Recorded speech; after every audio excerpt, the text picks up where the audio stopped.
Hello guys, இன்றைக்கி நம்ம வீட்டை பற்றி ஒரு டூரில் இது என்ன ஏதாவது சொல்லுவாங்களே, நம்ம வீட்டை பற்றின ஒரு நிலவரங்கள் எடுத்து சொல்லலாம் அப்படிங்கிற மாதிரி எனக்கு தோணுச்சு. சரி, ஓகே, இதை உங்கள்கிட்டே நான் பகிர்ந்துக்கணும் அப்படிங்கிற மாதிரி இருந்துச்சு. இப்போ என்னென்னா, நம்ம வீட்டோட மத்தியான சாப்பாடு, அதை பற்றி நீங்கள் தெரிஞ்சுக்கணும். அது என்னோடய கருத்து.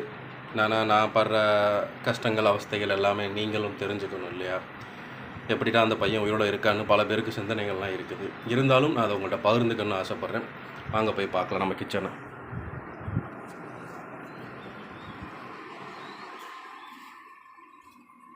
இதுதான் நம்ம கிச்சன்.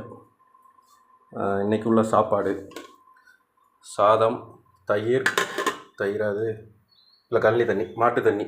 அது நாங்களும் குடிச்சுப்போம், மாடுக்கும் வைப்போம். நாங்கள் 2 பேர் வேறுபாடு பார்த்துக்க மாட்டோம். இது அதோட மூத்தரம் அது ரசம். கோமியம் குடித்தா நல்லதுனாங்க, அந்த ஞாபகத்தில் சொல்லிட்டேன். அதுபோக இது ரத்தக்கூட்டு நேற்று வாங்கிட்டு வந்தோம். ஆட்டோட ரத்தம்னு சொன்னாங்க, பட் அது உண்மையாக பொய்யான்னு தெரியலை. இப்போது எங்கள் வீட்டில் இதெல்லாம் தான் நான் சாப்பிட்டு வாழ்ந்துட்டுருக்கேன். இதில் ஒரு முக்கியமான விஷயம் நீங்கள் தெரிஞ்சுக்க வேண்டியது என்ன அப்படின்னா, எங்கள் வீட்டில் நான் ஒரு 3 நாய் வளர்த்தேன். இதைத்தான் சாப்பிட்டுச்சு. இவன் தான் அவன். இவன் கூட தான் இந்த 3 பேர் இருந்தாங்க. நல்லா இருக்கியா கருப்பு? உயிரோடு இருக்கில்ல? எந்த பிரச்சனையும் இல்லை. என்னன்னு தெரியல, சொன்னீங்க படுக்கிறேன்.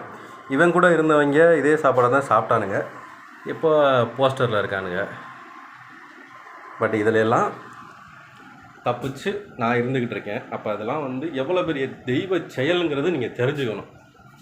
இதே மாதிரி உங்கள் வீட்லேயும் நடக்கும். நீங்களும் கமெண்ட் பாக்ஸில் சொல்லுங்கள். இதுக்கு நம்ம கவர்மெண்ட்டுக்கிட்ட ஒரு பர்மிஷன் கேட்டு இதிலேருந்து விடுதலை பெறுவது எப்படின்னு காந்தி அப்போ வாங்கி கொடுத்தாரு. இப்போ நம்ம வீட்டிலேருந்து இந்த மரணச்சாப்பாடுகள்லேருந்து விடுபடுவது எப்படின்னு ஒரு முடிவுக்கு வருவோம். நன்றி.